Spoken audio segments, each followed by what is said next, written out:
Baik mahasiswa sekalian, pada kesempatan ini kita akan masuk pada bahasan materi kita mengenai campur tangan pemerintah pada harga pasar yang sudah kita bahas pada pertemuan sebelum ini.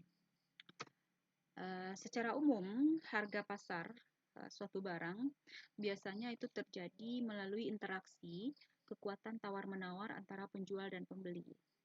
Tetapi dalam kasus-kasus tertentu, harga suatu barang itu dapat terjadi akibat dari campur tangan pemerintah, terutama di negara kita, merupakan negara yang perekonomiannya eh, ada campur tangan pemerintah. Jadi harga suatu barang tidak hanya ditentukan oleh interaksi tawar-menawar antara penjual dan pembeli, tetapi pada kasus-kasus tertentu harga suatu barang itu terjadi akibat dari campur tangan pemerintah. Nah, sekarang kita lihat apa-apa saja campur tangan pemerintah dalam penentuan harga pasar. Yang pertama, dinamakan floor price atau harga dasar dan selling price atau harga pagu. Nah, dua buah kurva ini memperlihatkan campur tangan pemerintah ya dari segi harga pasar floor price dan dari segi harga pagu atau selling price. Floor price, floor price ini adalah kebijakan pemerintah menetapkan harga suatu barang di atas dari harga pasar yang seharusnya terjadi. Jadi kalau harga pasar itu sebesar E1, pemerintah justru menetapkan harga terhadap barang tersebut di atas dari harga pasar P1 ini yaitu sebesar PF. Kebijakan ini biasanya dilakukan oleh pemerintah untuk tujuannya adalah melindungi para produsen atau petani saat musim panen. Nah, karena saat pada musim panen itu harga barang-barang pertanian justru murah ya, jauh di bawah harga pasar. Petani pasti akan dirugikan. Maka dalam hal ini pemerintah mengambil kebijakan dengan menetapkan harga dari barang-barang pertanian itu lebih tinggi daripada harga pasar gitu. Sehingga pada saat musim panen itu harga yang diterima oleh si petani tidak terlalu rendah yang dapat merugikan dirinya sendiri gitu. Nah, akibat dari kebijakan ini sebenarnya akan terjadi excess supply karena harga itu dinaikkan harga tadi uh, ditetapkan oleh pemerintah dengan cara untuk melindungi produsen tadi untuk mempertahankan harga yang ditetapkan tersebut agar tidak terjadi excess supply, maka pemerintah dalam hal ini Bulog harus membeli semua kelebihan dari supply tersebut. Gitu. Jadi ini dinamakan kebijakan harga dasar. Kemudian yang kedua adalah kebijakan harga pagu. Kebijakan harga pagu. Kalau harga dasar tadi pemerintah menaikkan harga, pada harga pagu pemerintah justru menurunkan harga suatu barang di bawah dari harga pasar yang seharusnya terjadi. Kalau harga pasar itu sebesar P1, pada kebijakan harga pagu pemerintah menetapkan harga sebesar PC. Harganya lebih rendah daripada harga pasar yang berlaku. Nah, kebijakan ini dilakukan oleh pemerintah dengan tujuan untuk melindungi konsumen. Untuk melindungi konsumen, terutama kelas bawah saat terjadi masa paceklik. Tujuannya agar harga itu tidak terlalu tinggi, sehingga konsumen tadi tetap dapat menjangkau harga barang tersebut. Kebijakan ini akan menimbulkan excess demand, akan terjadinya kelebihan permintaan karena harga turun. Harga barang ditetapkan oleh pemerintah di bawah daripada harga pasar ya. Harga barang itu murah, tentu orang akan berbondong-bondong untuk membeli barang tadi. Maka akan terjadi kelebihan permintaan. Nah, agar harga yang ditetapkan oleh pemerintah dapat bertahan, maka seluruh dari excess demand tersebut harus dipenuhi oleh Bulog dengan menjual stoknya. Jadi kalau misalnya harga beras misalnya, ketika harga beras itu ditetapkan oleh pemerintah di bawah daripada harga pasar, tentu masyarakat akan berbondong-bondong membelinya. Gitu. Nah, maka kelebihan dari permintaan itu harus ditutupi oleh Bulog dengan cara mengeluarkan beras yang di stoknya untuk dijual kepada masyarakat. Ini adalah campur tangan pemerintah yang pertama. Selling price menetapkan harga di atas dari harga pasar. Ini biasanya untuk barang-barang pertanian pada saat terjadi panen raya. Nah, supaya petani itu tidak dirugikan dengan harga yang murah, pemerintah menetapkan harga yang mahal untuk barang-barang pertanian tadi. Tentu kalau misalnya harga barang-barang itu mahal, petani sebagai produsen akan menambah supply-nya. Nah, kelebihan supply ini supaya tidak membebani si petani tadi, maka kelebihan supply itu dibeli oleh Bulog. Jika terjadi panen raya, itu Bulog akan membeli padi atau barang-barang kebutuhan pokok yang diproduksi oleh petani supaya tidak supaya tidak berlebih di pasar.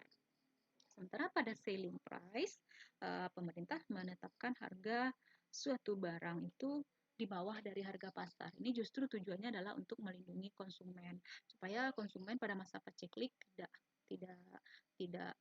menemui kesulitan untuk membeli suatu barang, maka harga barang tersebut diturunkan oleh pemerintah menetapkan harganya di bawah dari harga pasar. Tentu ketika harga barang itu turun, masyarakat akan berbondong-bondong untuk membeli barang tersebut, maka terjadi excess demand. Nah, kelebihan dari permintaan ini harus ditutupi oleh pemerintah. Dalam hal ini itu Bulog ya. Biasanya ini untuk barang-barang pertanian. Kelebihan permintaan terhadap cabai misal atau terhadap beras misalnya akan ditutupi oleh pemerintah dengan cara menjual stok beras yang ada di Bulog. Nah, ini adalah floor price dan selling price ya. Nah, kemudian yang kedua, campur tangan pemerintah adalah dalam bentuk pajak dan subsidi. Kita lihat dulu pengertian pajak. Pajak merupakan kebijakan pemerintah membebankan sejumlah biaya terhadap barang yang dihasilkan oleh produsen. Sementara subsidi adalah tindakan pemerintah untuk memberikan sejumlah keringanan atau fasilitas atau bisa juga berupa uang untuk setiap unit barang yang dihasilkan oleh produsen. Nah, pada kurva di sebelah kanan ini adalah campur tangan pemerintah melalui pajak dan yang di sebelah kiri adalah melalui subsidi. Kita lihat dulu yang pajak. Nah, dengan adanya pajak,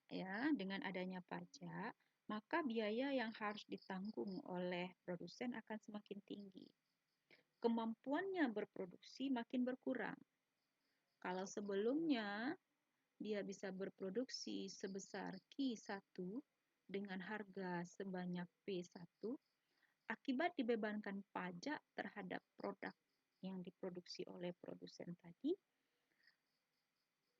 produsen akan membebankan pajak itu kepada harga barang yang dijualnya. Harganya akan naik dari P1 menjadi PT.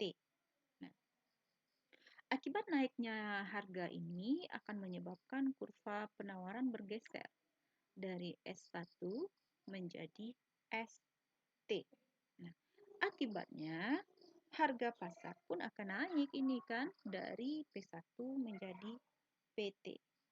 Sehingga jumlah barang yang ditawarkan akan turun dari Q1 menjadi QT. Nah, sementara gambar yang kedua ini adalah memperlihatkan campur tangan pemerintah dalam bentuk subsidi. Subsidi tadi adalah tindakan pemerintah memberikan sejumlah keringanan untuk setiap unit barang yang dihasilkan produsen. Perhatikan pada gambar ini.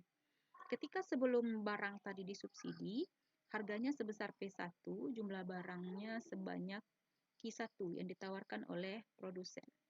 Ketika si produsen tadi disubsidi,